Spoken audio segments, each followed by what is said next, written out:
for another little bit of fun, I think. The only real theme in this video is that these are all Mega Drive games that I kinda want to talk about, but I've never wanted to do an actual full review on any of them. They're interesting, but they've just never really managed to fit into something that I can gab on about for 20 minutes or whatever. Now you may well know a few of these games, in fact some of them are pretty damn famous, and you may well have never heard of some of them as well. We've got Japanese only titles, famous puzzlers, edutainment, fishing, mechs, all sorts. Pretty much all the games here are games that I enjoy somewhat for various reasons, and I'd recommend them as Mega Drive games that anyone should try at least once. Maybe you'll find something you'll enjoy, or maybe you'll wonder just what the hell I'm actually going on about. Anyway, I've got 10 of them, so kick back and relax as we just go right into it. We start proceedings with a game that I've often referenced here and there but have never actually got around to covering, and it's a golf game. But not just any golf game, this is Golfer Yui, a Japanese-only top-down golf game from 1991. Actually, to be more precise, it's a Japanese-only top-down golf game that's very anime and features some sort of plot where you play as a girl who's been bred to be the best golf player ever along with your best friend. Then an army of battle golf players take over the world, capture the pair of you and do all sorts of experiments and such, but then your creator, I believe, sacrifices himself to rescue you. You escape, and you now have to take on these golf players in match play in order to save the world and rescue your sister. And then, at the end, after you beat the big boss, you and your sister blow up and kill tens of thousands of people. This is not a joke. There's a big old story mode with RPG elements and everything, although it's all in Japanese and it's kind of difficult to get through, especially seeing as certain choices can lead to instant game overs. If you're interested, I highly recommend checking out the Game Center CX episode centred around this game, which also happens to be one of the few that Kotaku got hold of and added English narration to. Not that you actually have to play the story, there's a regular golf mode where you can play against any of the computer opponents or another human who somehow happens to be interested.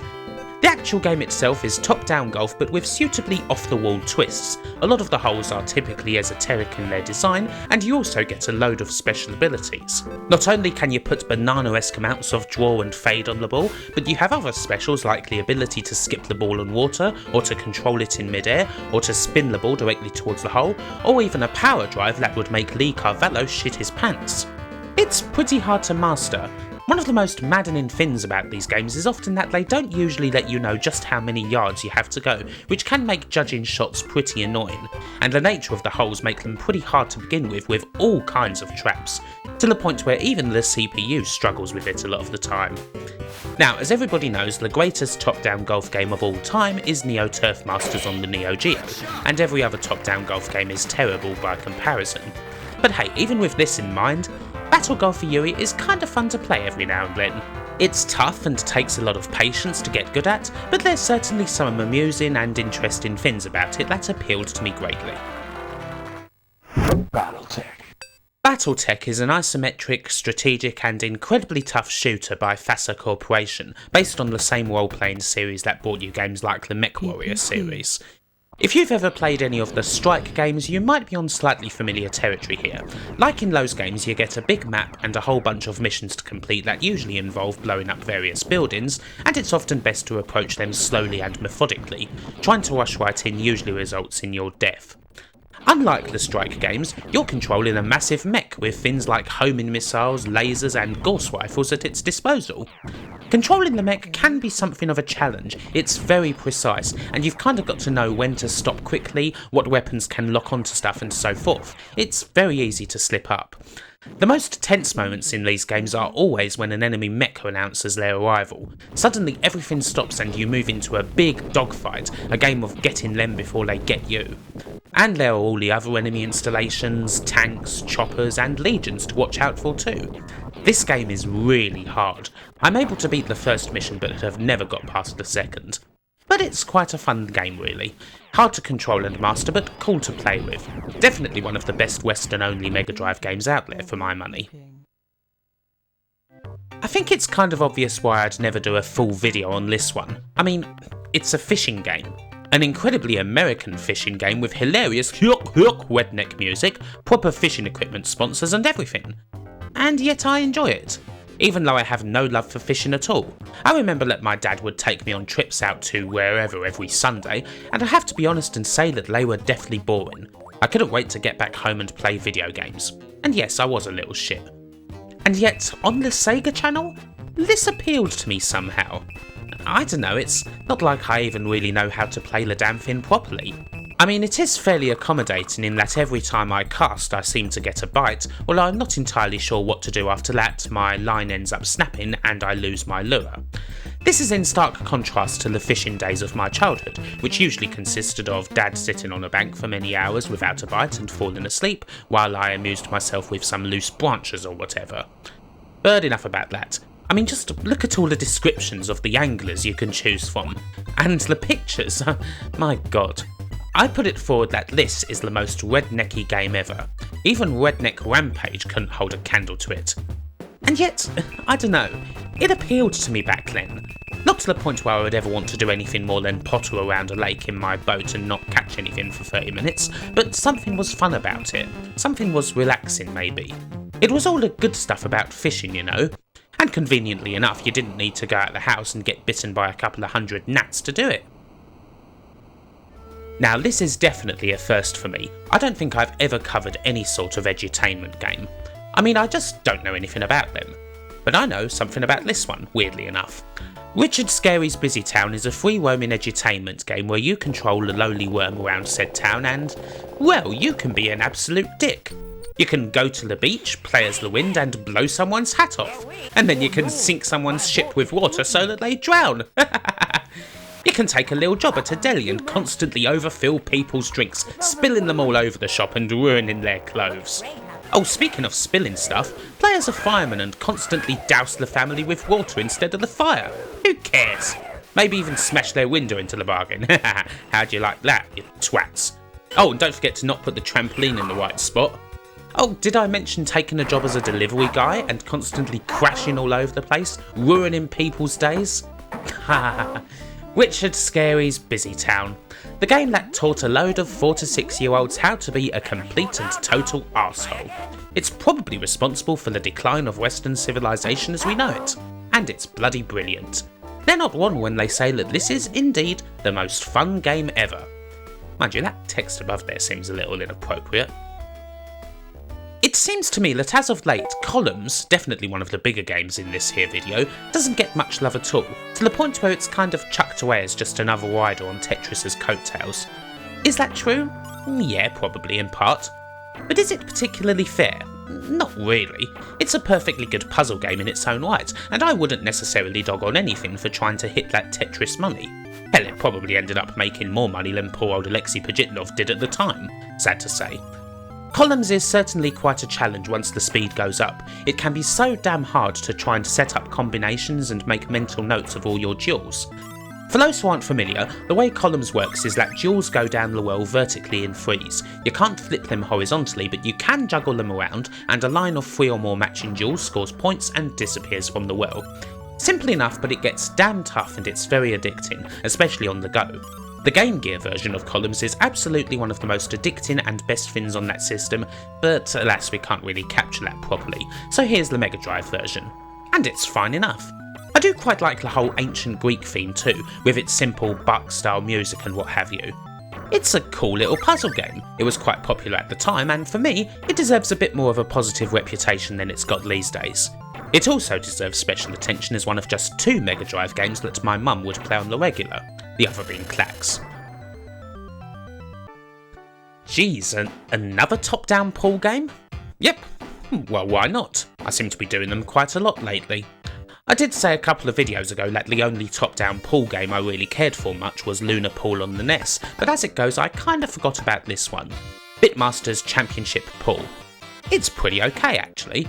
It features quite a lot of different pool games, including one of my own personal favourites that you don't often see, straight pool.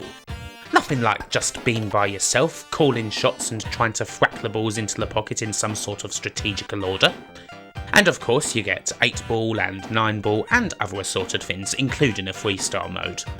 The music in the game is absolutely terrible, but you can actually turn it off, so that's not a big deal. In the main, I like this top-down pool game because it actually feels fairly accurate, at least when compared to others like Minnesota Fats anyways. There's actually a lot more movement and the ball movement feels right. You can really break the pack up properly, put a lot of spin on there and place the ball where you want, fine-tune your positioning, all sorts. A lot of the shots do seem to be based on percentages, which can be kind of maddening at times when you think that a shot looks okay but then it all goes wrong, but it at least encourages that fine-tuning and keeps the action from being samey. The biggest knock on this game, to be honest, is that it has absolutely no AI. The game seemingly can't handle actually taking shots in this game, and so if you're playing against the computer it just cuts away and then takes you into wherever your next position is, unless the CPU wins, of course. After a while, it doesn't take long to notice that every time this happens, you're largely in the same starting position every time, which makes for a pretty damn samey match. Still, there's enough here aside from the tournament stuff for me to enjoy the game. It's obviously not in the league of Jimmy White or Paul Nation, but it's something I would go to if I didn't want such an in-depth experience, but didn't want something overly simplistic either. Ah, Flicky. So loud, so obnoxious, and so cute. Flicky's an odd little game on the Mega Drive. It's one of Sega's early arcade games, coming out originally in 1984. You might have expected it to find its way to the Master System, but it was originally only ported to the SG-1000 before this more accurate version found its way to the Mega Drive in 1991. It never appeared on the Master System at all. In Flicky you have to collect all the little baby birds while avoiding the cats, who are appropriately named Nyan Nyan. What, you thought that was just a YouTube meme? No. It's a very fast little arcade game with somewhat different momentum-based platforming and a lot of ricochets that can, if done right, result in some cool little moments of skill. Or they'll result in you falling right into the cat's lap. I really enjoy little arcade games like this, it has to be said, just simple old school play. Like a lot of Sega's arcade games at the time, it didn't exactly get a lot of love.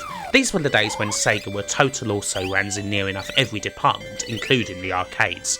And as such, the game's appearance on the Mega Drive 7 years later was kind of confusing and not particularly welcome. But I really enjoy it as a great little conversion of an underappreciated and amusing little arcade game. Definitely one that's worth checking out for a little bit of time here and there. It's not exactly something that's going to tax your Mega Drive, but it's great if you can find it for a nice price, which shouldn't be too difficult. Speaking of classic arcade games, yeah, it doesn't get much more classic than this. I've never really had much of a chance to talk about Gauntlet, oddly enough. Too much extraneous stuff and what have you. But it's a brilliant game, and Gauntlet IV right here, it's by far the best version of the game, and one of the best arcade ports ever made. There's many different reasons for this. You do of course get a nigh on perfect version of the arcade game, complete with all the enemies, all the intense action and all of the brilliant voiceover you could want, and you get a couple of different versions of it too, including one that's specifically for keeping a record. You also get a completely new quest mode that's centred more around exploring highly complex and multi-layered dungeons. You even get a little multiplayer battle mode that's quite fun to screw around with from time to time. But more than anything else, you get some of the absolute best music on the Mega Drive. The tunes for this version of Gauntlet pretty much sound like nothing else on the system, a glorious and symphonic soundtrack that's amongst the best soundtracks of the whole 16-bit era. It's a perfect soundtrack for an absolutely brilliant arcade game where the fight just never stops. This game is still pretty cheap, I believe, and honestly if there's one game in this video that you absolutely need to have, it's Gauntlet 4. The best version of one of the best arcade games, no doubt about it. This game here is one that I see virtually no one talking about. It's European only and not exactly the biggest of sports games wise, which doesn't help, but it's certainly kind of interesting, and I don't even like rugby all that much.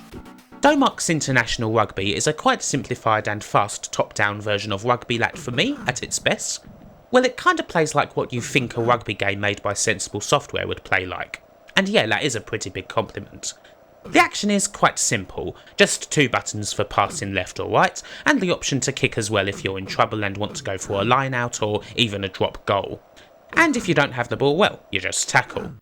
Easy enough, but it makes for some very cool play. Even if you kinda know how the AI is going to pursue you, it still puts up quite a fight when it comes to defence. It's not difficult, but it's not going to let you walk all over it either. And it really works out well. With another player especially, this is quietly one of the most fun sports games on the whole system. A lovely little game where there's no downtime whatsoever, very easy to pick up, and back and forth all the way. One of the other funny things about it is the Amiga version of this game is one of the worst Amiga games ever. Famously, International Rugby Challenge on the Amiga received the grand total of 2% from Amiga Power, based on various things, including the fact that you could score, pause the game, wait 10 minutes, unpause it and the match would be over. Pausing the game didn't stop the match clock. Stuart Campbell quite simply called it the worst game he'd ever played. So maybe there is no bigger example out there of the console version being very much the primary objective in development than this game right here. For on the Mega Drive, yeah, it's actually quite good indeed. And finally, it's time for some more Sega sports. Those games that occasionally feature people who I'm curious about or who kind of amuse me, or just flat out people who I don't know. This one doesn't feature either of those. Nah. It's got a childhood idol on the front. Ayrton Senna. The devil-may-care driver from hell who made me love F1 when I was a child. There was no one like him, we probably won't see his like ever again, and when he died at Imola in 1994, my love for F1, aside from intermittent periods here and there, died with him. I've often thought of different ways that I could do a video on this game, including, most ambitiously, a video that was entirely cut and made with all the Ayrton Senna archive interview footage I could find, in much the same style as the incredible documentary Senna, which you should see if you haven't. Of course, that video would probably end up being more about Senna than about the game, so it just never happened. I mean, the game itself is mainly special to me because of the name on the cover and the pictures in there. Super Monaco GP was always the Sega racing game that was behind the others. It's not as carefree as Outrun, it's not as fast as Super Hang-On, it's not as acrobatic as Enduro Racer, and it's not as impressive as Power Drift. Super Monaco GP II does improve matters a fair bit, featuring a whole load of courses, but it's still a somewhat simple and kind of frustrating game, especially when the track's as busy as it is and you're always fighting for position. It's too easy to just go flat out and never actually use the brake, you know, and I kind of feel like the computer does cheat a bit, especially on the harder difficulties.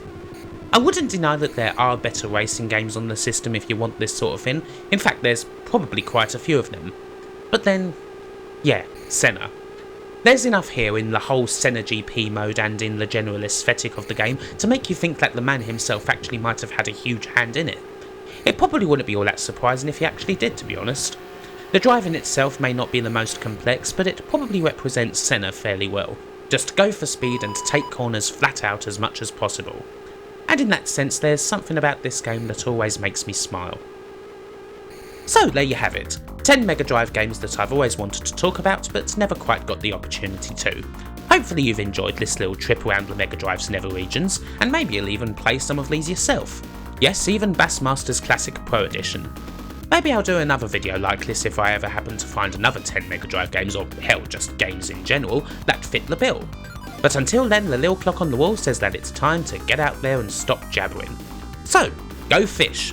Bye.